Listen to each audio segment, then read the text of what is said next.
S. ஏ. சூர்யா இயக்கத்துல உருவாக இருக்கும் இந்த கிளர் திரைப்படத்திற்கு இசைப்புயல் ஏ.ஆர். ரஹ்மான் இசையமைப்பாளராக கமிட்டாக்கி இருக்காரு.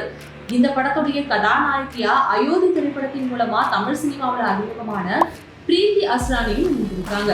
அது மட்டும் இல்லாம எஸ். ஏ. சூர்யா மற்றும் ஏ.ஆர். ரஹ்மான் ஆகியோருடைய கூட்டணியில கடைசியா 2005 வெளிவந்த அன்பே ஆறுயிரே திரைப்படத்தின் பாடல்கள் இன்னைக்கு வரைக்கும் பலருடைய மனதில ஒலித்துக் கொண்டிருக்கு. 2015 வெளிவந்த இசை திரைப்படத்துக்குமே ஏ.ஆர். ரஹ்மான் தான் இசையமைக்கணும்னு எஸ். ஏ. சூர்யா கேட்டுக்கொண்டாலும் ஒரு சில காரணங்களால அந்த விஷயம் நடக்காம போயிடுச்சு.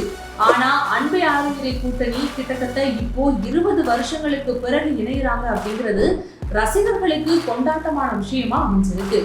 இவ்வளவு வருஷமா வில்லன் ரோல்ல பின்னி படம் எடுத்து வந்த எஸ். ஏ. சூர்யா ஆக்ஷன், லவ், காமெடின்னு பக்கா கமர்ஷியல் திரைப்படத்தை கொடுத்து காத்திருக்காரு. நடிப்பு அரக்கன் மற்றும் இசை புயல் இருவர் மேலேயும் ஒரு நல்ல எதிர்பார்ப்பு இருக்கும் நிலையில என்ன மாதிரியான பாடல்கள் கிடைக்கும், கதைக்களம் எப்படி உருவாகும், எஸ். ஏ. சூர்யா வில்லனா இந்த திரைப்படத்துல பயணிக்க போறாரா இல்ல கதாநாயகனா களமிறங்க போறாரா அப்படிங்கிறத பொறுத்திருந்து பார்ப்போம்.